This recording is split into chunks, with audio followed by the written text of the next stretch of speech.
We have, snow districts, and we assign personnel depending on the size of the area that's being plowed and the density of the streets and the conditions. There's various conditions, and depending where you are. We're basically in urban areas, so you're going to have a lot of narrow streets, on-street parking. Those all present different challenges when we're plowing snow, especially if it's a significant snowfall.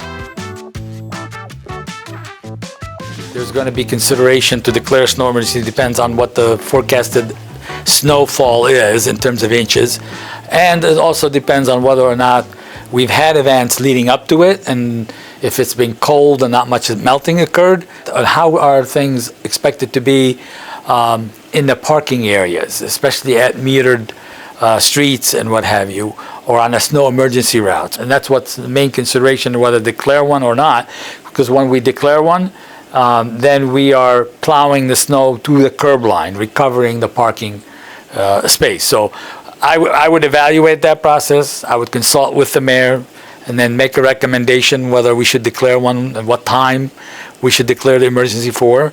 If he concurs, then we declare it, which then initiates numerous things. It initiates police department being involved in the operations. They would go out to the snow emergency routes ahead of our plows and help clear the parking areas.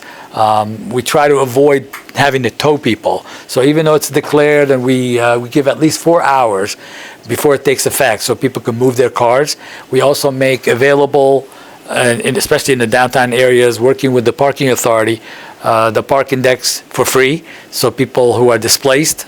And then once we go through the operations, we'll lift it as soon as it's appropriate to lift it, so people can come back and get back on the street to park. Abutting property owners are responsible for removing, including the city at public facilities, which we do as well. Another key is to shovel out the ADA ramps, the handicap ramps. That's always a challenge, because as you can imagine, when we do the plowing operations and you're plowing across the street in both directions, a lot of the snow, no matter how much our drivers are instructed to and how much they try not to pile up the snow, it always ends up being at the curb return at the corners, and it makes it more challenging to remove that. Now when we get everything fairly under control and the streets are open up, units do go back out and try to push the snow away from the ramps and push back the corners to clean it up, tidy it up. But nevertheless, by then snow is packed. So it's one of the most challenging things is for abutting property owners to clear and open up those ADA ramps. We activate also special phone lines that would be in a service center that take calls. But the nature of those calls is if, let's say, you live on an alley and we haven't gotten to open the alley or plow it yet, and you need to go to dialysis or something like that. You call, then the comm center would dispatch a plow to open that alley, clean it up.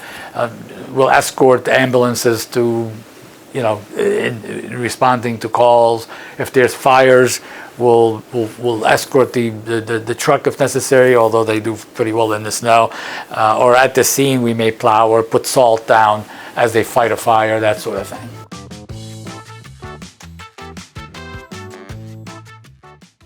And you can see how the streets are color-coded, and what those colors represent is the, like green, for example, they've treated that street within the last 4 hours. Then if you see any yellow streets, that means they got to it within the last 4 to 8 hours. And it's live monitoring of the operation. We use it for multiple operations, not just snow, leaf collection, what have you.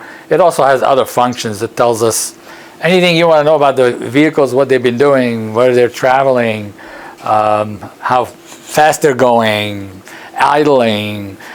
Even if a unit is stationary or not moving for 5 or 10 minutes, it'll send an email to the foreman that, hey, maybe something's wrong, check to make sure it keeps going. This is really almost an indispensable tools, and it's been a tremendous help. They go to the City of Bethlehem website, they could retrieve valuable information, including there would be an interactive map that shows the progress of the operations. Sort of what I showed you with the color coding of how we're doing with plowing the streets or treating the streets. They could do the same thing by getting on, and there's a link to that. Also on the website, there'd be announcements whether we're in a snow emergency or not. There's mapping that shows the snow emergency routes. Michael Alcall, Director of Public Works and City Engineer.